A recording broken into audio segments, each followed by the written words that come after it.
తాకట్టులో ఉన్న బంగారాన్ని విడిపించి ఆ రోజు ఆన్లైన్ రేటుకే మేము కొంటాం. Sharma gold company.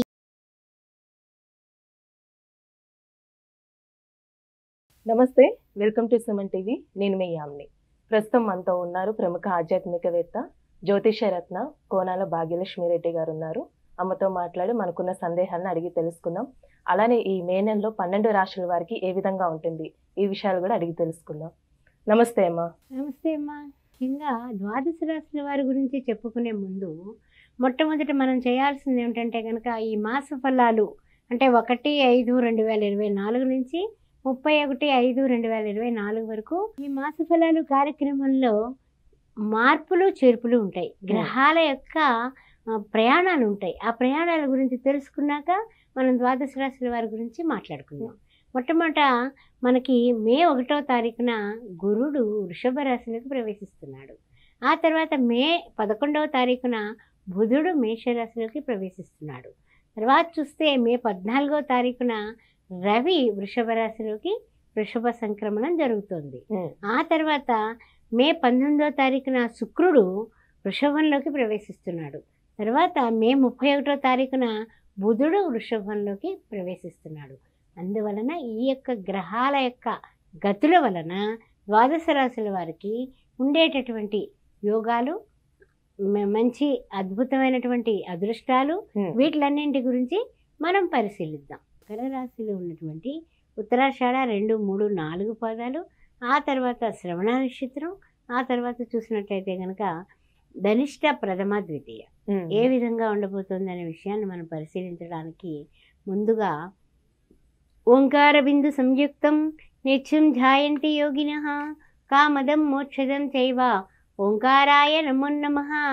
అకార ఉకార మకార తత్వమైనటువంటి ఆ ఓంకార స్వరూపమైనటువంటి అమ్మవారికి నమస్కారం చేసుకుంటూ ఈ మకర రాశి వారికి ఇదివరకటికి ఇప్పటికీ ఉండేటటువంటి భేదాలు ఏమన్నా ఉన్నాయా, పరిస్థితులు ఏమన్నా మారుతున్నాయా అనే విషయాన్ని మనం పరిశీలిద్దాం. ముఖ్యంగా చూసినట్లయితే కనుక ఈ మకర రాశి వారికి రాస్యాధిపతి ద్వితీయంలోనే ఉన్నాడు. తృతీయంలో చూసినట్లయితే బుధ, కుజ, రాహువులు. ఆ చతుర్థంలో చూసినట్లయితే శుక్ర, రవి, గురులు. కానీ గురువు గారు మారబోతున్నాడు. ఎక్కడికి? 5th హౌస్లోకి మారబోతున్నాడు. అందువల్ల వీళ్ళకి శుభకాలం ఆసన్నమైందని చెప్పుకోవచ్చు. ఓకే, అంతవరకు ఓకే. తర్వాత షష్టమ, సప్తమ, అష్టమ, నవమ, దశమంలో కేతు. తర్వాత గోచార రీత్యా తిరుగుతున్న చంద్ర భగవానుడు వీళ్ళకి మకర రాశి వాళ్ళకి 12th హౌస్లో ఉన్నాడు. తర్వాత ఆయన సంచారం ముందుకు సాగుతుంది. సరే, ఇప్పుడు ఇంతకీ మకర రాశి వారికి ఏమన్నా అద్భుతాలు జరుగుతాయా, శుభయోగాలు ఉన్నాయా అనే విషయాన్ని ఒక్కసారి పరిశీలి. ముఖ్యంగా చూసినట్లయితే 50% పాస్ అయిపోయారమ్మ మార్కులతో వీళ్ళు. 50% ఓకే, ఇక 50% లాక్కోవాలి మనం. ఎట్లా అంటే కనుక అంతా గ్రహచారం రీత్యా చూసినట్లయితే కనుక గోచార రీత్యా కొంచెం 50% మార్కులు వచ్చేసాయి. ఇంకా 50% రావాలంటే వీళ్ళకి ఏమిటి అననుకూల పరిస్థితులు ఉన్నాయంటే కనుక నిత్యకృత్యాలకి అన్ని పనులకి కూడా కొంచెం ఆలస్యంగా చేస్తూ ఉంటారు.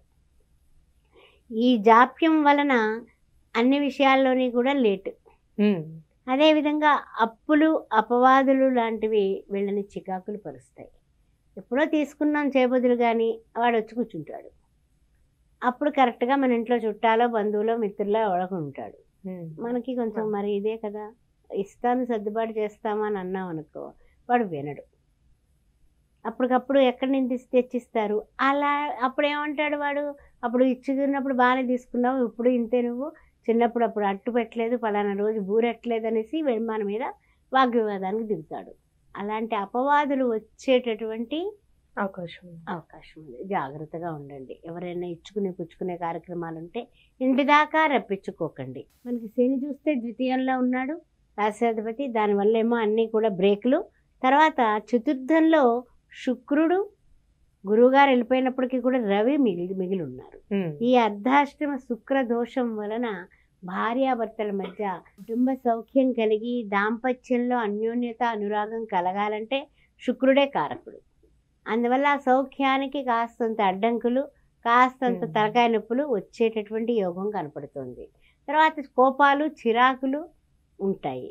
చిన్న చిన్న అనారోగ్యాలు కనపడుతున్నాయి. రవిని ఎక్కువ అంటే సూర్య నమస్కారాలు, విడవకుండా మానకుండా చేయాల్సిన అవసరం గట్టిగా ఉంది. ఆ విషయంలో ఏమీ మొహమాటం లేదు.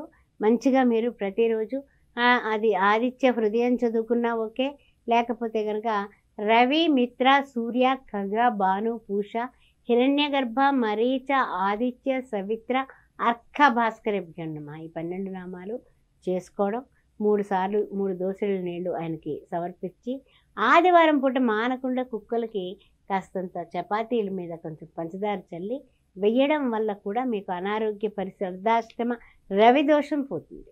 అలానమ్మా ఇప్పుడు ప్రైవేట్ ఉద్యోగస్తులు కానీ గవర్నమెంట్ రంగానికి సంబంధించి వీళ్ళకి ఏ విధంగా ఉండొచ్చమ్మా వేనెల్లో? ఉద్యోగస్తులకి అదనపు బాధ్యతలు వచ్చి పడతాయి నెత్తి మీద. జీతం అదే, కానీ చాకిరీ పెరుగుతుంది, దానిలో ఏమి డోకా లేదు. అయితే ఏంటంటే ఎప్పుడైతే మన మీద ఎక్కువ పని చెప్పారో అవతలి వాళ్ళ అధికారుల యొక్క ఒత్తిడి కూడా పెరుగుతుంది. దానివల్ల మీరు టెన్షన్స్ తీసుకుంటారు. దానివల్ల కొంచెం జాగ్రత్తగా ఉండండి. తర్వాత ముఖ్యంగా ఏమిటంటే కనుక ఆధ్యాత్మికత అనేది ప్రాధాన్యత అనేది మనకి లైఫ్లో లేకపోతే, అంటే భగవంతుడు ఉన్నాడు, లేకపోతే భగవంతుడి వలన భగవంతుని కోసం భగవంతునితో మనం ప్రయాణం చేయాలి, ఇలాంటి ఆలోచనలు లేవనుకో, దేవుడే లేడన్నాం అనుకో, అప్పుడు ఇంక సమస్య ఉంది, అన్ని సమస్యలు మనవే. లేదా దేవుడు ఉన్నాడు, దేవుడి కోసం, దేవుడి వలన, దేవుడితో మనం మమేకం అవుదాము అనేటటువంటి సద్భావన ఉందనుకో, సదాలోచన ఉందనుకో, అప్పుడేమవుతుంది, మనము కొంచెం ఈ కష్టాలు నష్టాలు ఏదైనా తలకాయ నొప్పులు వాటిని ఎదుర్కొనేటటువంటి శక్తి మనకి చేకూరుతుంది. అందువల్ల దైవ బలం వీళ్ళకి కావాలి. కంపల్సరిగా భగవంతుని ఆరాధన, భగవంతుని కోసం, భగవంతునితో, భగవంతుని వలన మాత్రమే వీళ్ళు పైకి దాంట్లోంచి బయటకు వస్తారు.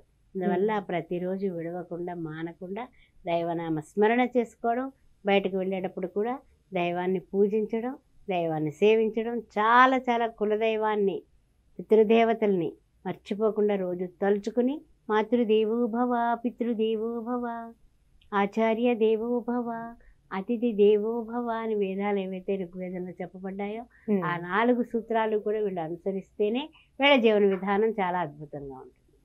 పరిహారం అంటూ కూడా ఇదే చేసుకుంటాం. పరిహారం అంటూ కూడా గురువు పంచమంలోకి వచ్చినప్పటికీ కూడా సూర్య నమస్కారాలు చేసుకోవడం, లక్ష్మీదేవిని ఆరాధించడం, మహాలక్ష్మీ చ విద్మహే విష్ణు పత్ని చ ధీమహి తన్నో లక్ష్మి ప్రచోదయాన్ని, శ్రీ మహాలక్ష్మిని ఆరాధన వల్ల కూడా అద్భుతంగా ఉంటుంది.